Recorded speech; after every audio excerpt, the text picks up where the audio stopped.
Patan science centre ખાતે પ્રકૃતિનું અન્વેષણ થીમ આધારિત સમર કેમ્પ ઉત્સાહભેર સંપન્ન. ગુજરાત સરકારના વિજ્ઞાન અને પ્રૌદ્યોગિક વિભાગ હેઠળ કાર્યરત ગુજકોસ્ટ દ્વારા સ્થાપિત રિજિયોનલ સાયન્સ સેન્ટર પાટણ ખાતે તારીખ 28થી 30 મે 2026 દરમિયાન આયોજિત 3 દિવસીય પ્રકૃતિનું અન્વેષણ એક્સપ્લોરિંગ નેચર થીમ આધારિત રેસિડેન્શિયલ સમર સાયન્સ કેમ્પ સફળતાપૂર્વક પૂર્ણ થયો. કેમ્પમાં પાટણ, મહેસાણા અને બનાસકાંઠા જિલ્લાના ધોરણ 6 થી 10ના કુલ 53 વિદ્યાર્થીઓએ ભાગ લીધો.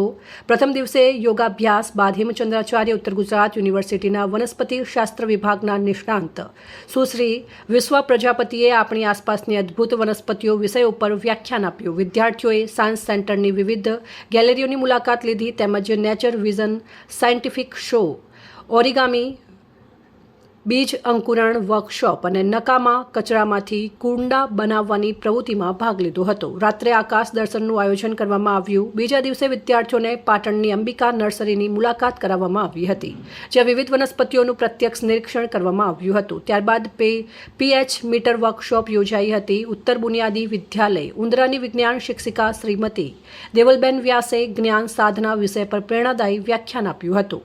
આઈઆઈટી ગાંધીનગરના શ્રી નિધિ મહર્ષિએ બાયો એન્ઝાઇમ, માઇક્રોગ્રીન અને કમ્પોસ્ટ ખાતર જેવા વિષયો પર માર્ગદર્શન આપ્યું હતું. ઉપરાંત વક્તૃત્વ અને નિબંધ લેખન સ્પર્ધાઓનું આયોજન કરવામાં આવ્યું. ત્રીજા દિવસે આઈઆઈટી ગાંધીનગરના શ્રી વિક્રમસિંહ દ્વારા આપણી આસપાસની છુપાયેલી જૈવ વિવિધતાની શોધ વિષય ઉપર પ્રાયોગિક સત્ર યોજાયું હતું, જેમાં વિદ્યાર્થીઓને પર્યાવરણ, જૈવ વિવિધતા અને સૂક્ષ્મજીવ સૃષ્ટિના મહત્વ અંગે ઉપયોગી માહિતી મેળવી હતી.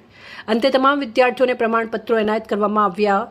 સાયન્સ સેન્ટરના પ્રોજેક્ટ ડાયરેક્ટર ડોક્ટર સુમિત શાસ્ત્રીએ જણાવ્યું હતું કે આબોહવા પરિવર્તન અને પર્યાવરણીય પડકારોના સમયમાં વિદ્યાર્થીઓમાં પર્યાવરણ સંરક્ષણ, જૈવ વિવિધતા અને ટકાઉ જીવનશૈલી અંગે જાગૃતિ લાવવી અત્યંત જરૂરી છે. આવા સમર કેમ્પો દ્વારા પેઢીમાં પ્રકૃતિ પ્રત્યે સંવેદનશીલતા અને વૈજ્ઞાનિક અભિગમ વિકસાવવામાં મહત્વપૂર્ણ ભૂમિકા ભજવે છે. અહેવાલ માનસિંહ ચૌધરી, સંબંધ ભારત ન્યૂઝ, પાટણ.